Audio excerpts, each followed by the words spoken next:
ইসির নিবন্ধন পেতে ভৌতিক ঠিকানায় বেশিরভাগ নতুন রাজনৈতিক দলের কার্যালয়, প্রকাশনা সংস্থা, এমনকি শ্বশুরের গুদামকেও দেখানো হয়েছে অফিস হিসেবে। এখন যে মানুষ নতুনভাবে রাজনৈতিক দল গঠন করতে চাচ্ছে, এটা একটা ভালো দিক আমি মনে করি। অনেকে দল করেন তিনি অতীতে যে অপরাধ করেছেন বা ভবিষ্যতে করবেন, সেই অপরাধ করে রাজনৈতিক একটা আশ্রয় পাওয়ার জন্য। ফ্যাসিস্ট সরকারের অবৈধ আদেশ পালন করতে গিয়ে জনরোষে পড়েছিল পুলিশ, বললেন প্রধান উপদেষ্টা। আগামী নির্বাচনে বাহিনীর ভূমিকা হবে গুরুত্বপূর্ণ। সর্বস্তরের মানুষের অধিকার, মর্যাদা, ন্যায় বিচার প্রতিষ্ঠিত হবে, কোনো বৈষম্য থাকবে না। যুগ যুগ ধরে এটাই ছিল মানুষের মহান আকাঙ্ক্ষা। এই আকাঙ্ক্ষা পূরণে জোর ভূমিকা রাখতে হবে আইন শৃঙ্খলা বাহিনীকে। সীমিত পরিসরে হলেও প্রবাসীদের ভোটাধিকার দিতে চায় নির্বাচন কমিশন, জানালেন সিএসি। রাজনৈতিক দলগুলোর মতামত আহ্বান। এলজিইডির প্রধান কার্যালয় সহ ৩৬টি দফতরে একযোগে দুদকের অভিযান চলছে। উন্নয়ন প্রকল্পে অনিয়ম দুর্নীতির অনুসন্ধান।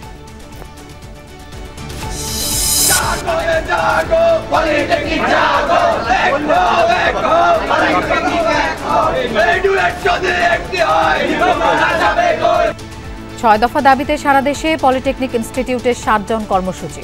দাবি পূরণ না হওয়া পর্যন্ত আন্দোলনের ঘোষণা। দাবিগুলো বাস্তবায়নের লক্ষ্যে পরিপূর্ণভাবে কোনো সমাধানের দিকে যেতে পারছি না। ৩বার বৈঠক হয়েছে, কিন্তু আমরা এখনো কোনো বাস্তবায়িত ফলাফল দেখতে পাইনি।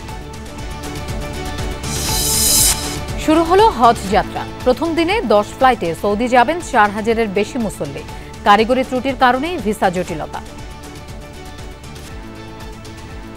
প্রিভিয়াস সফটওয়্যারের যে কয়েকটি ভিসা আন্ডার প্রসেসে ছিল, সেইগুলোকে প্রসেস করতে তাদের একটু সময় লাগছে, কিন্তু নতুন যতগুলো আবেদন যাচ্ছে এগুলো কিন্তু দ্রুত নিষ্পত্তি হয়ে যাচ্ছে।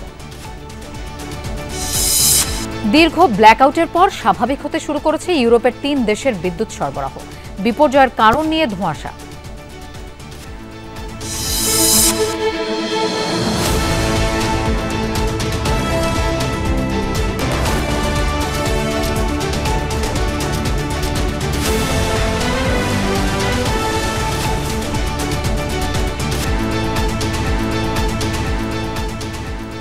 শুভেচ্ছা, আমন্ত্রণ দুপুরে বাংলাদেশের আয়োজনে। আপনাদের সঙ্গে থাকছি আমি মৌসুমী আহমেদ লোপা। এতক্ষণ শিরোনাম দেখছিলাম।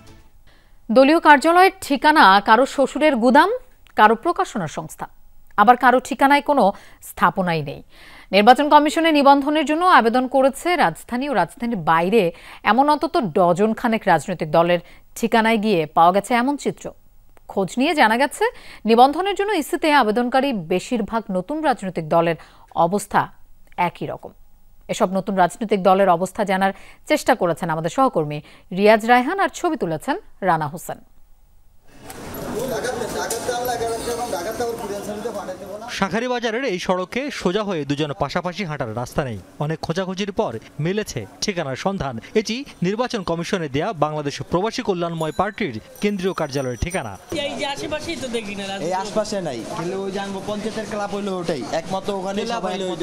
পরে জানা যায় শ্বশুরের একটি গুদামের ঠিকানাকে রাজনৈতিক দলের কার্যালয় দেখানো হয়েছে নিবন্ধনের আবেদনে। 16 নম্বরে অফিস আমরা পরিষ্কার করছি, অফিস আছে কিন্তু অফিস আমরা খুলে রাখছি নাই। গেল 9 মাসে অন্তত 23টির মতো নতুন দল গঠিত হয়েছে, যাদের অধিকাংশই আবেদন করেছে নিবন্ধনের। কিন্তু নিবন্ধনের যে শর্ত, সেই শর্ত কতটুকু পূরণ করতে সক্ষম এই নতুন দলগুলো, সেটি আমরা এবার দেখার চেষ্টা করব। নির্বাচন কমিশনে আবেদনকারী দলগুলোর বেশিরভাগই নিবন্ধনের শর্ত কতটা জানেন এ নিয়ে প্রশ্ন আছে। আবার 5 আগস্টের পর গেল 9 মাসে গঠিত দলগুলোর নামও বেশ মজার। এ যেমন নিউক্লিয়াস পার্টি, সমতা পার্টি, মুক্তির ডাক, বেকার মুক্তি আন্দোলন, জনতার দল, আমজনতা ও আমজনতা। ব্যবসায়ী, সাবেক আমলা, সাংবাদিক, খামারিও আছেন নতুন দল গঠনের তালিকায়। এপ্রিলের শেষের দিকে চিত্রনায়ক ইলিয়াস কাঞ্চনও নাম লেখান এ তালিকায়। নতুন দলগুলোর মধ্যে জাতীয় নাগরিক পার্টি ছাড়া বাকিদের বেশিরভাগই আছে কাগজে কলমে। 254 এলিফ্যান্ট রোড, কাঁটাবনের ঠিকানা দেয়া আছে বাংলাদেশ গণমুক্তি পার্টির। সেখানে গিয়ে দেখা গেল এটি একটি প্রকাশনা সংস্থা। কিন্তু এখানেই কাজকর্ম হয়েছে, কিন্তু এখন তো এটা চেঞ্জ হচ্ছে যেহেতু, সেহেতু ওখানে আর বড় অফিস লাগবে, তো এই জন্য ওখানে নেওয়া হচ্ছে। 48 নয়াপল্টনের ঠিকানায় কেন্দ্রীয় কার্যালয় থাকার কথা গণতান্ত্রিক নাগরিক শক্তির।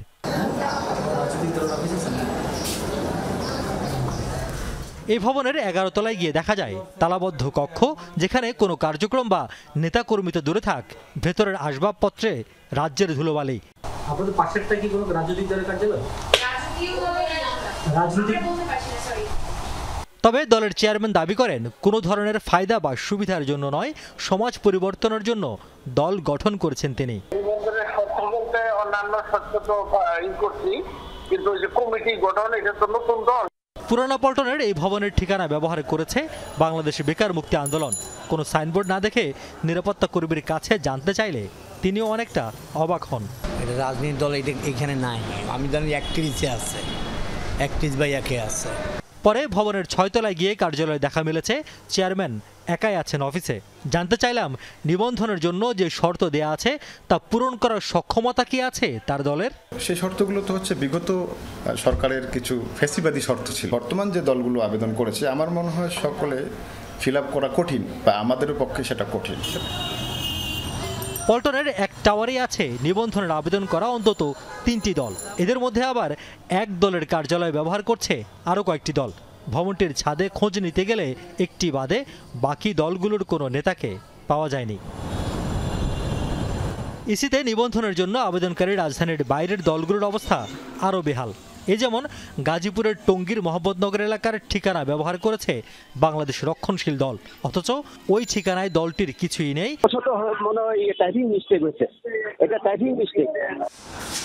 তবে এসবের বাইরেও আবেদনকারী কোনো কোনো দলের কার্যালয় সহ কার্যক্রম রয়েছে। অনেকে দল খুলেন তার ব্যবসার প্রোটেকশনের জন্য, অনেকে দল করেন তিনি অতীতে যে অপরাধ করেছেন বা ভবিষ্যতে করবেন সেই অপরাধ করে রাজনৈতিক একটা আশ্রয় পাওয়ার জন্য। আর গত ফ্যাসিজমের আমলে ভয়ে মানুষ, যেখানে গণতান্ত্রিক অধিকার হরণ করা হয়েছে, ভোটের অধিকার হরণ করা হয়েছে, মানুষ ভোট দিতে পারে নাই, ঠিকমতো কথা বলতে পারে নাই, সত্য কথা বলতে ভয় পেয়েছে। এখন যে মানুষ নতুনভাবে রাজনৈতিক দল গঠন করতে চাচ্ছে, এটা একটা ভালো দিক আমি মনে করি। নতুন এসব দলের নেতারা বলছেন, অসৎ উদ্দেশ্য না থাকলে রাজনৈতিক দল যত বাড়বে ততই প্রতিযোগিতাপূর্ণ হবে রাজনীতির মাঠ। রিয়াজ রায়হান, যমুনা নিউজ, ঢাকা। আগামী নির্বাচন শান্তিপূর্ণ করতে পুলিশের ভূমিকা গুরুত্বপূর্ণ উল্লেখ করে প্রধান উপদেষ্টা ডক্টর মোহাম্মদ ইউনূস বলেছেন, পরাজিত শক্তি যেন দেশকে অস্থিতিশীল করতে না পারে সেজন্য সতর্ক থাকতে হবে। রাজারবাগ পুলিশ লাইনে পুলিশ সপ্তাহের উদ্বোধনী অনুষ্ঠানে যোগ দেন প্রধান উপদেষ্টা। তিনি বলেন, গত 15 বছর পুলিশকে দলীয় বাহিনীতে পরিণত করা হয়েছিল। অবৈধ আদেশ পালন করতে গিয়ে পড়তে হয় জনরোষে। মানুষের অধিকার ও ন্যায় বিচার প্রতিষ্ঠায় ভূমিকা রাখতে পুলিশ বাহিনীর প্রতি আহ্বান জানান ডক্টর ইউনূস।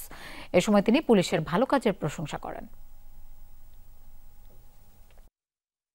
মঙ্গলবার রাজারবাগ পুলিশ লাইনে পুলিশ সপ্তাহের উদ্বোধনী অনুষ্ঠানে যোগ দেন অন্তর্বর্তী সরকার প্রধান ডক্টর মোহাম্মদ ইউনূস। এবার 3 দিন ব্যাপী আয়োজন থাকছে পুলিশ সপ্তাহে। ডক্টর মোহাম্মদ ইউনূস শুরুতেই পুলিশ সপ্তাহ নিয়ে স্মৃতিচারণ করেন। বলেন, পুলিশ ও জনগণের সাথে যে দূরত্ব সৃষ্টি হয়েছে তা দূর করতে হবে নিজেদেরই। আপনাদের সজাগ দৃষ্টি রাখতে হবে। অন্তর্বর্তী সরকার প্রধান বলেন, গত 15 বছর পুলিশকে দলীয় বাহিনীতে পরিণত করা হয়েছিল। অন্তর্বর্তী সরকার দায়িত্ব গ্রহণের পর পরিস্থিতি উন্নয়নে প্রয়োজনীয় সব ব্যবস্থা গ্রহণ করা হয়েছে। স্বৈরাচারী শাসনামলের 15 বছরে দেশের পুলিশ বাহিনীকে দলীয় বাহিনীতে পরিণত করায় সমস্ত ব্যবস্থা ধ্বংস হয়ে গিয়েছিল। স্বৈরাচারের অবৈধ অন্যায় আদেশ পালন করতে গিয়ে পুলিশ বাহিনী ব্যাপকভাবে জনরোষের মুখে পড়ে। অনেক সৎ পুলিশ সদস্যদেরও এই জন্য মাশুল দিতে হয়েছে। পুলিশের সঙ্গে জনগণের গুরুত্ব সৃষ্টি হয়েছিল। সরকার পরিস্থিতির উন্নতির জন্য যা কিছু প্রয়োজন সব রকমের ব্যবস্থা নিয়েছে। এ সময় জনগণের নিরাপত্তা নিয়েও কথা বলেন ডক্টর ইউনূস। বিশেষ করে নারী ও শিশুদের প্রতি সংবেদনশীল হওয়ার তাগিদ দেন তিনি। দেশের মানুষ নারীর প্রতি সহিংসতা প্রতিরোধে পুলিশ বাহিনীকে খুব শক্তিশালী ভূমিকায় দেখতে চায়। আমি আপনাদের প্রতি আহ্বান জানাই, নারী ও শিশুর নিরাপত্তায় সর্বোচ্চ সংবেদনশীল হয়ে কাজ করবেন। সকল শ্রেণী পেশার নারীরা যেন যে কোনো হয়রানির ঘটনায় পুলিশের হটলাইনে ফোন করে সর্বোচ্চ সাহায্য পায় সেটি নিশ্চিত করবেন। আবারও ডিসেম্বর থেকে জুনের মধ্যে ত্রয়োদশ নির্বাচন অনুষ্ঠানের কথা জানান প্রধান উপদেষ্টা। সুষ্ঠু ও শান্তিপূর্ণ ভোট আয়োজনে তুলে ধরেন পুলিশের গুরুত্বপূর্ণ ভূমিকার কথা। তাগিদ দেন সব প্রার্থীদের সমান সুযোগ নিশ্চিত এবং নির্বিঘ্নে ভোটাধিকার প্রয়োগের বিষয়ে। চলতি বছরের ডিসেম্বর থেকে আগামী বছরের জুনের মধ্যে দেশে ত্রয়োদশ সংসদ নির্বাচন অনুষ্ঠিত হবে। সেই নির্বাচন যেন সুষ্ঠু ও শান্তিপূর্ণ উপায়ে অনুষ্ঠিত হয় সেজন্য পুলিশ সদস্যদের ভূমিকা খুবই গুরুত্বপূর্ণ। নির্বাচনে সকল প্রতিদ্বন্দ্বী প্রার্থীর প্রতি সমান আচরণ ও ভোটাররা যাতে নির্ভয়ে নির্বিঘ্নে নিজেদের ভোটাধিকার প্রয়োগ করতে পারে সেই পরিবেশ নিশ্চিত করা আপনাদের এবং আমাদের সর্বোচ্চ দায়িত্ব। অন্তর্বর্তী সরকার প্রধান বলেন, পরাজিত শক্তি যেন কোনোভাবে দেশকে অস্থিতিশীল করতে না পারে সেজন্য সজাগ থাকতে হবে। অশুভ চক্র আমাদের স্বপ্নকে, আমাদের ঐক্যকে ভেঙে দিতে সব শক্তি নিয়ে চেষ্টা করছে এবং চেষ্টা আরো কঠোরতর করবে। আপনাদেরকে সবসময় সতর্ক থাকতে হবে। গত বছরের 11 জানুয়ারি থেকে চলতি বছরের 28 ফেব্রুয়ারি পর্যন্ত বিশেষ অবদানের স্বীকৃতিস্বরূপ 62 পুলিশ সদস্য এবার বাংলাদেশ পুলিশ পদক পেয়েছেন। প্রধান উপদেষ্টা পদকপ্রাপ্ত পুলিশ কর্মকর্তাদের ব্যাজ পরিয়ে দেন। লামিয়া তিথি, যমুনা নিউজ, ঢাকা। সীমিত পরিসরে হলেও প্রবাসীদের ভোটাধিকার দিতে চায় নির্বাচন কমিশন। 15 মের মধ্যে রাজনৈতিক দলগুলোকে মতামত জানানোর আহ্বান জানিয়েছেন সিএসি এএমএম নাসির উদ্দিন। সকালে প্রবাসী বাংলাদেশিদের জন্য ভোটিং সিস্টেম উন্নয়ন সংক্রান্ত সেমিনারে এই আহ্বান জানান তিনি। সিএসি বলেন, আর্থসামাজিক ও রাজনৈতিক বাস্তবতা এবং ভোটারদের শিক্ষাগত যোগ্যতা সহ সব বিষয় বিবেচনা করেই প্রবাসীদের ভোটদানের পদ্ধতি ঠিক করতে হবে। প্রবাসী ভোটিং প্রক্রিয়ায় স্বচ্ছতা নিশ্চিতকরণ, সিস্টেম ডিজাইন, কারিগরি সম্ভাব্যতা, যথোপযুক্ত নিরাপত্তা ব্যবস্থা নির্ধারণ ও বাস্তবায়ন সহ নানা বিষয়ে আলোচনা হয় সেমিনারে। কমিশনের পৃথক 3টি প্রতিবেদন রয়েছে, এমআইএসটি, ঢাবি ও BUET. Postal ballot, online voting ও প্রক্সি ভোটিং এ 3 পদ্ধতিতে প্রবাসীদের ভোট নিতে গেলে কি সমস্যা হতে পারে সে বিষয়গুলো তুলে ধরা হয়েছে প্রতিবেদনে। অনেক দেশ চালু করেছে, অনেক দেশ চালু করতে পারে নাই, বাট আমরা চালু করতে চাই অ্যাটলিস্ট সীমিত পরিসরে আমরা শুরু করি। শুরুটা অন্তত হোক, আমরা চাই যে নেক্সট ইলেকশনে শুরুটা অন্তত হোক, যেটা আপনাদের সবার বিজ্ঞ মতামত এবং সমর্থন আমরা চাই। গণতান্ত্রিক সমাজে ভিন্ন মত থাকলেও সংস্কার প্রশ্নে সবার লক্ষ্য এক, এই মন্তব্য করেছেন জাতীয় ঐক্যমত্য কমিশনের সহসভাপতি ডক্টর আলী রিয়াজ। বলেছেন, সংস্কার প্রক্রিয়া কতটুকু সফল হবে তা সবার ঐক্যের উপর নির্ভর করছে। সকালে বিপ্লবী ওয়ার্কার্স পার্টির সাথে বৈঠকের শুরুতে একথা বলেন আলী রিয়াজ। তিনি বলেন, জাতীয় সনদ শুধু সরকারের আকাঙ্ক্ষা নয়, গণতান্ত্রিক সংগ্রামকে প্রাতিষ্ঠানিক রূপ দিতে সবাই একত্রে পথ খোঁজার চেষ্টা করছে। এ সময় বিপ্লবী ওয়ার্কার্স পার্টির সাধারণ সম্পাদক সাইফুল হক বলেন, মানুষের আকাঙ্ক্ষা পূরণে সংস্কার ও নির্বাচন প্রক্রিয়া একসাথে এগিয়ে নিতে হবে। ন্যূনতম বিষয় ঐক্যমত্য তৈরি করে দ্রুততম সময়ের মধ্যে জুলাই সনদ তৈরির আহ্বান জানান তিনি। বৈঠকে জাতীয় ঐক্যমত্য কমিশনের 4 সদস্য এবং বিপ্লবী ওয়ার্কার্স পার্টির 10 সদস্যের প্রতিনিধি দল অংশ নিয়েছেন। যারা প্রাণ দিয়েছেন তাদের কাছে আমাদের অঙ্গীকার, তাদের কাছে আমাদের দায় হচ্ছে আমরা যেন এই সুযোগকে হাতছাড়া না করি। আমরা একটি জাতীয় সনদ তৈরি করতে চাই, সকলে মিলে চাই। এটা কেবলমাত্র ঐক্যমত্য কমিশনের আকাঙ্ক্ষার বিষয় নয়। নানা অনিয়মের অভিযোগে স্থানীয় সরকার ও প্রকৌশল অধিদপ্তর এলজিইডির প্রধান কার্যালয়ে অভিযান পরিচালনা করছে দুর্নীতি দমন কমিশন দুদক। সকাল 11:30 থেকে আগারগাঁওয়ের এলজিইডি ভবনে দুদকের এই অভিযান পরিচালিত হয়।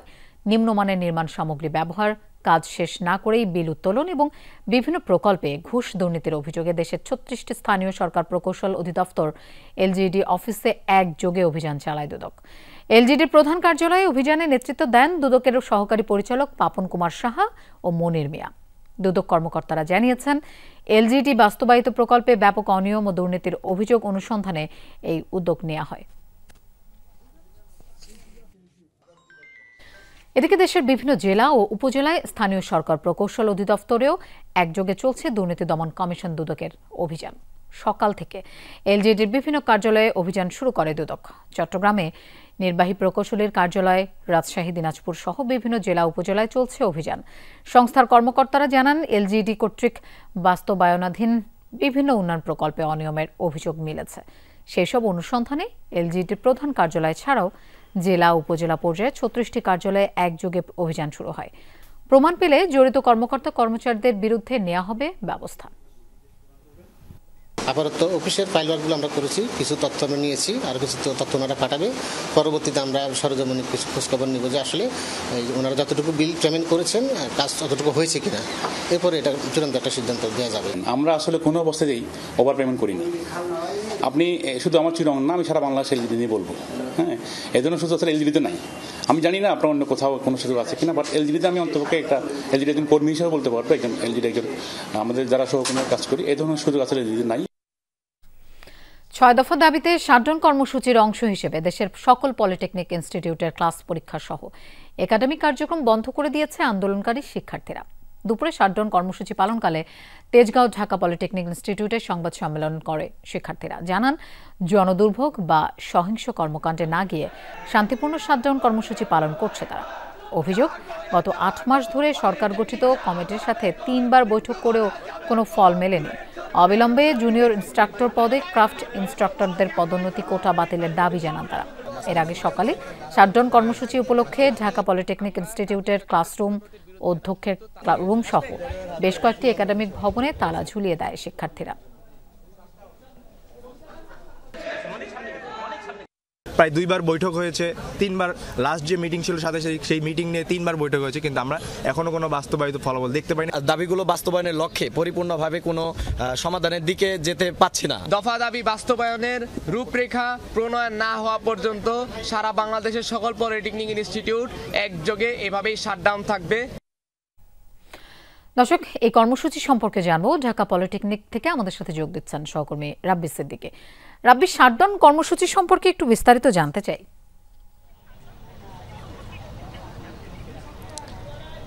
লোপা, প্রথমেই বলি যে আসলেই শান্তিপূর্ণ কর্মসূচি। শিক্ষার্থীরা সকালে এসেছেন এবং আসার পরপরেই তারা জড়ো হয়ে বিশ্ববিদ্যালয়ে যতগুলো একাডেমিক ভবন আছে, সেই সাথে প্রিন্সিপালের রুম, সবগুলো রুমে কিন্তু তারা তালা দিয়েছেন। তারা সহিংস কোনো কর্মসূচি পালন করতে চাইছেন না। তারা সরকারকে সময় দিয়েছেন এবং সেই সময় দেওয়ার অংশ হিসেবেই যতদিন পর্যন্ত তাদের যে দাবি, 6 দফা দাবি, সেই দাবিগুলো আপনি নিজেও বলেছিলেন যে তারা মূলত যে জুনিয়র ইনস্ট্রাক্টর এবং ক্রাফট ইনস্ট্রাক্টর এই পদ সংক্রান্ত যে জটিলতা, সেই জটিলতা নিরসন না হওয়া পর্যন্ত এই পলিটেকনিকের শিক্ষার্থীরা তারা তাদের আন্দোলন চালিয়ে যাবেন এবং সেটি অনির্দিষ্টকালের জন্য। আমি আছি ঢাকা পলিটেকনিক ইনস্টিটিউটের সামনে। এখানে শিক্ষকরা তারা এই বিষয়ে কোনো মন্তব্য করতে চাইছেন না। তাদের বক্তব্য নেওয়ার চেষ্টা করেছিলাম।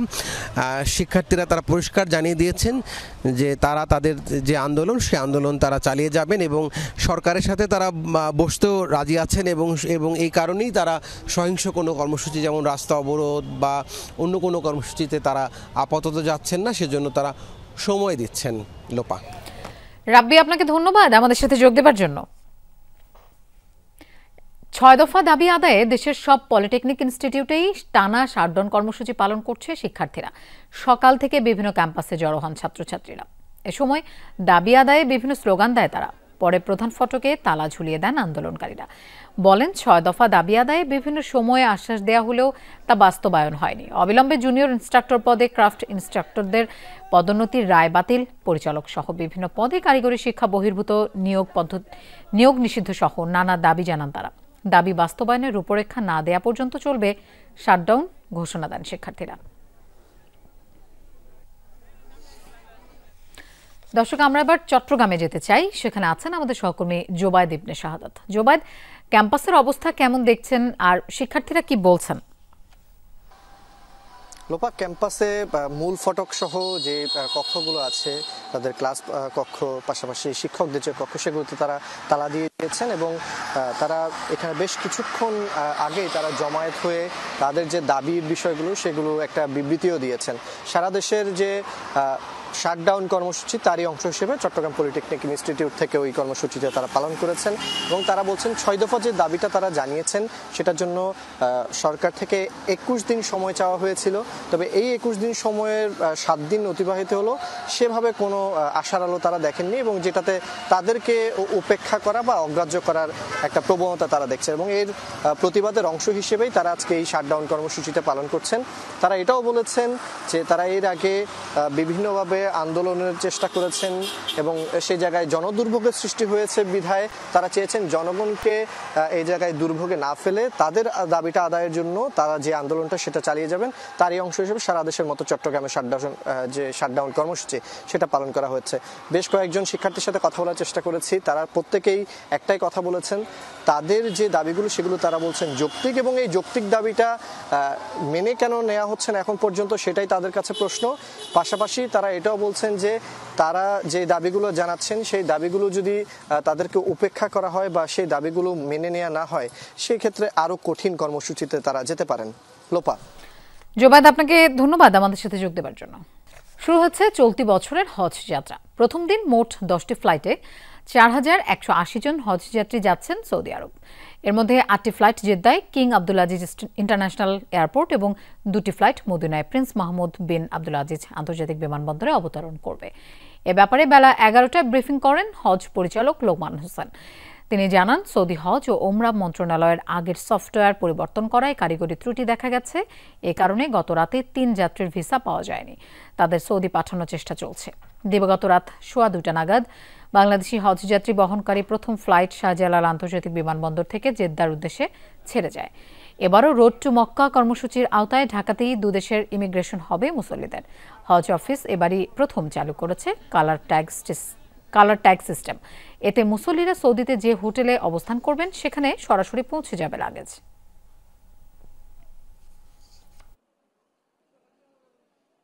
কোনো সমস্যা এখন পর্যন্ত হয় নাই, এরপরে হবে কিনা সেটা আল্লাহই ভালো জানে। মুসলিম এবং সারা দেশের মুসলিমদের জন্য আমি দোয়া করবো। 23 সাল থেকে নিয়ত করছি, আমরা 25 সালে যাব। 25-এ আল্লাহ কবুল করছে। পুরাতন সফটওয়্যারে যে ভিসাগুলো এন্ট্রি হয়েছিল এর মধ্যে 2-1টি এন্ট্রিকে তারা আসলে তাদের ক্ষেত্রে ডিসলোকেট হয়ে গেছে, যেগুলো তারা খুঁজে বের করার চেষ্টা করছে। আর এই কারণে ওই কয়েকটি ভিসা আমরা পাইনি।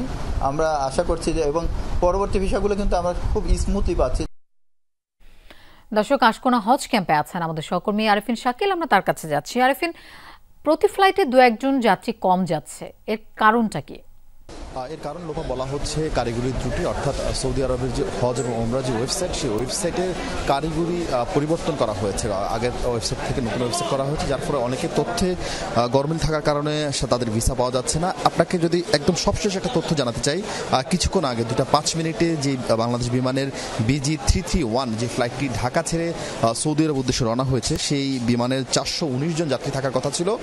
বিমান বাংলাদেশের তথ্য বলছে, বিমান বাংলাদেশের সূত্র বলছে আমাদেরকে, সেই বিমানের প্রায় 21% সিট ফাঁকা রেখেই তাদেরকে সৌদি আরব উদ্দেশ্যে যেতে হয়েছে। সেই হিসাব যদি আমরা করি, 419 জনের হিসাব করে প্রায় 88 জন যাত্রী কিন্তু যেতে পারেনি। এখন এই 88 জন যাত্রীর বিষয় এখন পর্যন্ত হজ অফিস থেকে আমাদেরকে নিশ্চিত করা হয়নি। তারা জানিয়েছেন তারা আমাদেরকে জানাবেন এই 88 জনের মধ্যে কতটা সত্য এবং এর 88 জনের মধ্যে কতজন ভিসা না পাওয়ার কারণে যেতে পারেননি, কিংবা অনেকের যারা স্বামী স্ত্রী যাচ্ছিলেন হয়তো স্ত্রী পেয়েছেন স্বামী পাননি, এই জটিলতা কয়জন যেতে পারেননি, নাকি কেউ অসুস্থতাজনিত কারণেই অনেক সময় ভিসা পেয়েও যেতে পারেন না, সেই সংখ্যাটাও আসলে এখন পর্যন্ত নির্ধারিত হয়নি। একটু যদি জানাতে চাই যে আসলে এখন পর্যন্ত 88 জনের কথা বলা হচ্ছে, সেই 88 জনের বিষয় হজ অফিস থেকে আমাদেরকে নিশ্চিত না করা হলেও বিমান বাংলাদেশের ওয়েবসাইট থেকে শুরু করে অন্য যে তথ্যগুলো রয়েছে সেই জায়গা থেকে নিশ্চিত করা হচ্ছে 2:05 মিনিটের যে ফ্লাইটটা ছিল 2:05 বাংলাদেশ বিমানে, সেখান থেকে প্রায় 88 জন যাত্রীকে না রেখেই বাকি 79% যাত্রী নিয়ে তাদেরকে সৌদি আরবের উদ্দেশ্যে রওনা হয়েছে। এর বাহিরে আরও 2টি বিমানেও কিন্তু একটি 2% আর একটি বিমানে 7% যাত্রী রেখেই বাংলাদেশ থেকে সৌদি আরব উদ্দেশ্যে রওনা হয়েছে। বলা হচ্ছে কারিগরি ত্রুটির কারণে আসলে এই সংকট হচ্ছে, সংকট সমাধানে দ্রুত সমাধানের চেষ্টা চলছে। লোপা। আরেফিন, আপনাকে ধন্যবাদ আমাদের সাথে যোগ দেওয়ার জন্য। বিডিআর হত্যাকাণ্ড তদন্তে সাবেক প্রধানমন্ত্রী শেখ হাসিনা, তার নিরাপত্তা উপদেষ্টা তারিক আহমেদ সিদ্দিক সহ 18 জনের কাছ থেকে তথ্য চেয়ে গণবিজ্ঞপ্তি জারি করেছে জাতীয় স্বাধীন তদন্ত কমিশন। স্বাধীন তদন্ত কমিশনের ওয়েবসাইট, ইমেইল অথবা সরাসরি হাজির হয়ে তথ্য দেয়া যাবে বলে বিজ্ঞপ্তিতে জানানো হয়। সাক্ষ্য দিতে ডাকা হয়েছে ঢাকা দক্ষিণ সিটির সাবেক মেয়র ফজলে নূর তাপস, শেখ ফজলুল করিম সেলিম, জাহাঙ্গীর কবির নানক, মির্জা আজম, আফমা বাহাউদ্দিন নাসিম, HM গোলাম রেজা, ওয়ারাসাত হোসেন বেলাল, আনিসুল ইসলাম মাহমুদ সহ 8 সাবেক সংসদ সদস্যকে। র্যাবের সাবেক ডিজি হাসান মাহমুদ খন্দকার, সাবেক অতিরিক্ত আইজিপি মনিরুল ইসলামের কাছ থেকেও তথ্য চেয়েছে কমিশন। আরও আছেন সাবেক ওয়ার্ড কমিশনার সুরাইয়া বেগম ও লিটন ওরফে লেদার লিটন।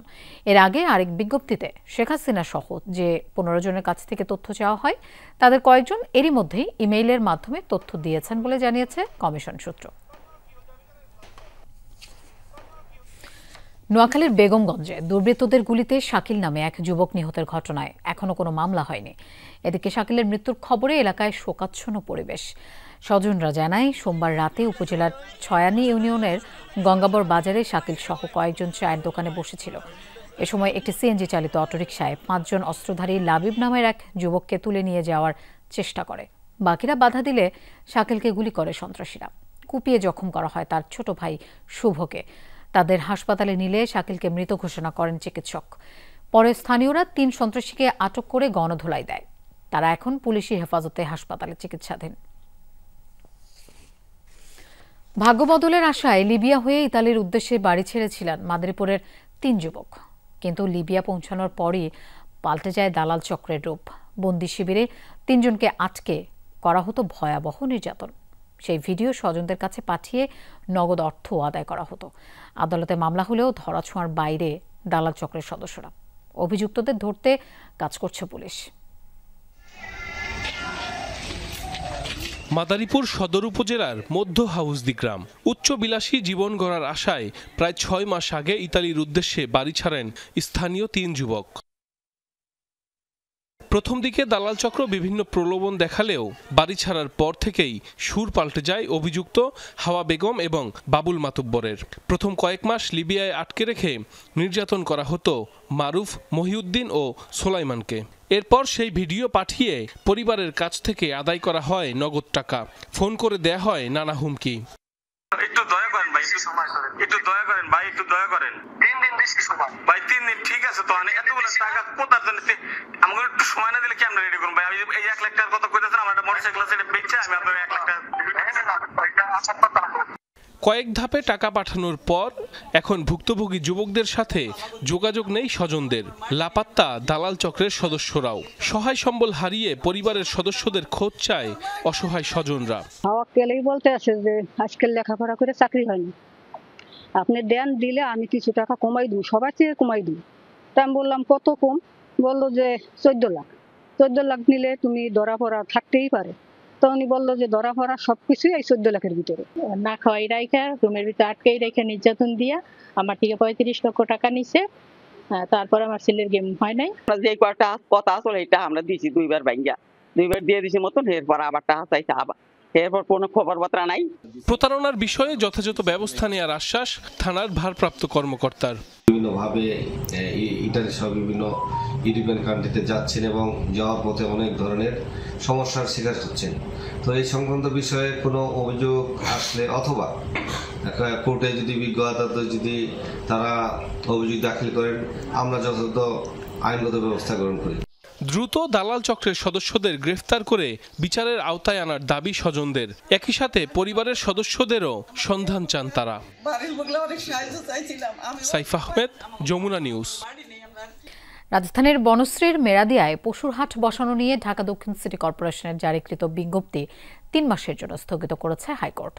স্থানীয় বাসিন্দা শাহাবুদ্দিন শিকদারের এক রিট আবেদনের শুনানি শেষে কাজী জিনাত হক ও আইনুন্নাহার সিদ্দিকার হাইকোর্ট বেঞ্চে রায় দেন। রিটকারীর আইনজীবী জানান, ডিএনসিসি মেরাদিয়া এলাকাকে খালি দেখিয়ে হাট বসানোর বিজ্ঞপ্তি জারি করে, যা সত্য নয়। আবাসিক এলাকার মধ্যে হওয়ায় অতীতে ব্যাপক জনদুর্ভোগ তৈরি হয়, তাই জনস্বার্থ বিবেচনায় এই রিটটি করা হয়, যা আমলে নিয়েছেন হাইকোর্ট।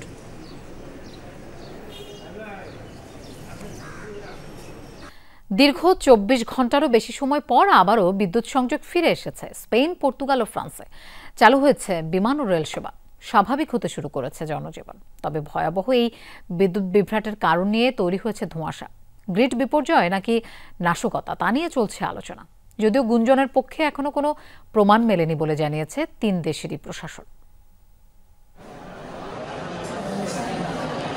শেষের পথে মুঠোফোনের চার্জ, অনেক আগেই বিচ্ছিন্ন হয়ে গেছে ইন্টারনেট সংযোগ। ফ্লাইট নিয়ে অনিশ্চয়তায় বিমানবন্দরের মেঝেতে রাত্রি যাপন। দীর্ঘ সময়ের জন্য যেন বহু অতীতের প্রযুক্তিহীন কোনো সময়ে ফিরে গেল ইউরোপের 3 দেশ। ভয়াবহ বিদ্যুৎ বিপর্যয়ের সাক্ষী হলো স্পেন, পর্তুগাল ও ফ্রান্স। চলতে চলতে মাঝপথেই থেমে যায় ট্রেন, অগত্যা নেমে রেললাইন ধরে হাঁটতে হয়েছে যাত্রীদের। বলা হচ্ছে জাতীয় গ্রিড বিপর্যয়ের কারণে 24 ঘন্টারও বেশি সময় বিদ্যুৎ বিভ্রাটে ছিল দেশগুলো। সোমবার স্থানীয় সময় সকালে পর্তুগাল ও স্পেনের বেশিরভাগ অংশ এবং ফ্রান্সের কিছু এলাকায় বিচ্ছিন্ন হয়ে যায় বিদ্যুৎ সংযোগ। বিপাকে পড়ে কোটি কোটি মানুষ। বড় ধরনের দুর্যোগের শঙ্কায় খাবার ও প্রয়োজনীয় সামগ্রী মজুদে নিত্যপণ্যের দোকানগুলোয় ভিড় করে মানুষ। ব্যাংক ও এটিএম বুথের সামনেও অতিরিক্ত ভিড়ে তৈরি হয় বিশৃঙ্খলা। হাসপাতালগুলোতে জরুরি চিকিৎসা সেবাও ব্যাহত হয়। সার্ভার বন্ধ থাকায় বিমানের টিকিট বিক্রি আর শিডিউলে দেখা দেয় বিপর্যয়। আমার ফ্লাইট ছিল সকাল 9টায়, এখন বাজে দুপুর 2টা। অপেক্ষা করেই যাচ্ছি, সবগুলো টার্মিনাল বন্ধ। আবার কখন বিমান চালু হবে তাও কেউ জানাতে পারছে না। সবকিছু এখন ইন্টারনেটের সাথে সংযুক্ত। নেট চলে যাওয়ায় অসহায় হয়ে বসে আছি। মেট্রো বন্ধ, ফোনের চার্জও প্রায় শেষ। বাড়িতে কিভাবে যোগাযোগ করব জানি না। অবশ্য এখন 3 দেশই স্বাভাবিক হতে শুরু করেছে পরিস্থিতি। বেশিরভাগ এলাকায় চালু হয়েছে বিদ্যুৎ সরবরাহ, তবে এত বড় বিপর্যয়ের কারণ নিশ্চিত হওয়া যায়নি এখনো। বিপর্যয়ের কারণে এখনো নিশ্চিত নই আমরা, তবে কোনো শঙ্কাই উড়িয়ে দিচ্ছি না। ফ্রান্স ও মরক্কোর সাথে আন্তঃবৈদ্যুতিক সংযোগের মাধ্যমে আপাতত সামাল দেওয়া হয়েছে পরিস্থিতি। অবশ্য নিরাপত্তার স্বার্থে বিমান চলাচল 20% কমিয়ে দেওয়া হয়েছে। সড়কে বাড়ানো হয়েছে জরুরি নিরাপত্তা। বিদ্যুৎ বিপর্যয়ের কারণে নাশকতার শঙ্কাও করছেন অনেকে, তবে তেমন কোনো প্রমাণ না মেলায় অনুমান নির্ভর কিছু বলা থেকে বিরত থাকার নির্দেশনা দিয়েছে স্পেন ও ফ্রান্সের প্রশাসন। সাবরিনা নুসরাত, যমুনা নিউজ। সব হিসাব নিকাশ পাল্টে দিয়ে কানাডার ক্ষমতায় থেকে যাচ্ছে লিবারেলরা। 156 আসন নিয়ে জয় পেয়েছে মার্ক কার্নির দল। প্রতিবেশী যুক্তরাষ্ট্রের সাথে শুল্ক আরোপ ঘিরে উত্তেজনা যখন তুঙ্গে, তখন বিশেষজ্ঞ অর্থনীতিবিদ কার্নিকে প্রধানমন্ত্রী হিসেবে বেছে নিল দেশবাসী। ডোনাল্ড ট্রাম্পের চাপিয়ে দেয়া বাণিজ্য যুদ্ধ মোকাবিলায় ম্যান্ডেট দিল কেন্দ্রীয় ব্যাংকের সাবেক এই গভর্নরকে। চলছিল নির্বাচনী ফল ঘোষণার ক্ষণগণনা। অটোয়ায় লিবারেল পার্টির হেডকোয়ার্টার্সে টান টান উত্তেজনা। বেসরকারি হিসেবে লিবারেল পার্টির জয়ের খবর প্রচার হতেই উল্লাসে ফেটে পড়ে কর্মী সমর্থকরা। আবারও ক্ষমতায় ফিরছে নিশ্চিত হলেও অবশ্য একক সংখ্যাগরিষ্ঠতার জন্য প্রয়োজনীয় 172 আসন মেলেনি। তবে নির্বাচনী প্রচারণার শুরুর দিকে পিছিয়ে থেকেও এমন কামব্যাকে উচ্ছ্বসিত লিবারেলরা। বিজয়ের ভাষণে ঐক্যের আহ্বান জানিয়েছেন মার্ক কার্নি। প্রেসিডেন্ট ট্রাম্প আমাদের বিভক্ত করতে চাইছেন যাতে এদেশ দখল করতে পারেন, তবে তা কখনো হবে না। যুক্তরাষ্ট্রের সাথে আমাদের পুরনো স্থিতিশীল সম্পর্ক শেষ। আমাদের মূল্যবোধ অনুযায়ী কানাডাকে শক্তিশালী করে গড়ে তুলব। কানাডা মুক্ত ছিল আর থাকবে। বছরের শুরুতে কেউ ধারণাও করেনি আবার ক্ষমতায় ফিরবে লিবারেলরা। দলকে খাদের কিনারায় রেখে একরকম কোণঠাসা হয়েই প্রধানমন্ত্রী পদ ছেড়েছিলেন জাস্টিন ট্রুডো। সে পরিস্থিতিতে দায়িত্ব নিয়েছিলেন মার্ক কার্নি। হাল ধরেই দলে নতুন প্রাণ সঞ্চার করেন তিনি। প্রতিবেশী মোড়ল যুক্তরাষ্ট্রে ডোনাল্ড ট্রাম্পের আগ্রাসী শুল্ক নীতি আর কানাডা বিরোধী তোপের কড়া জবাব দিয়েই নিজের অবস্থান শক্ত করেন কার্নি। রোববার প্রচারণার শেষ দিনেও বিশ্বাসঘাতক আখ্যা দিয়ে তুলোধুনো করেন ট্রাম্পকে। আর্থসামাজিক ও ভূ রাজনৈতিক নতুন বাস্তবতা মেনে নিয়েই এগিয়ে চলার প্রত্যয় জানান তিনি, যা মন জয় করে কানাডিয়ানদের। বদলে যায় ভোটের মাঠের চিত্র। হার্ভার্ড ও অক্সফোর্ড বিশ্ববিদ্যালয়ের ডিগ্রিধারী মার্ক কার্নি রাজনীতির ময়দানে একেবারেই নবিশ, তবে অর্থনীতি নিয়ে রয়েছে বিস্তর অভিজ্ঞতা। আর্থিক খাতে কাজ করেছেন লন্ডন, টোকিও, নিউ ইয়র্কে। দায়িত্ব পালন করেছেন ব্যাংক অব কানাডার ডেপুটি গভর্নর হিসেবে। তারই দক্ষতায় বিশ্বমন্দা উতরে গিয়েছিল কানাডা। জলবায়ু ও অর্থনীতি বিষয়ক বিশেষ দূত হিসেবে কাজ করেছেন জাতিসংঘেও। সে অভিজ্ঞতাকে কাজে লাগিয়েই দেশের অর্থনীতির সংকটকালীন মুহূর্ত মোকাবেলায় নিজেকে যোগ্যতম প্রার্থী হিসেবে প্রমাণ করেন মার্ক কার্নি। ডরথি তাস্ট্রিন, যমুনা নিউজ। দর্শক, এই ছিল দুপুরে বাংলাদেশের আয়োজন। এতক্ষণ সাথে থাকার জন্য ধন্যবাদ সবাই।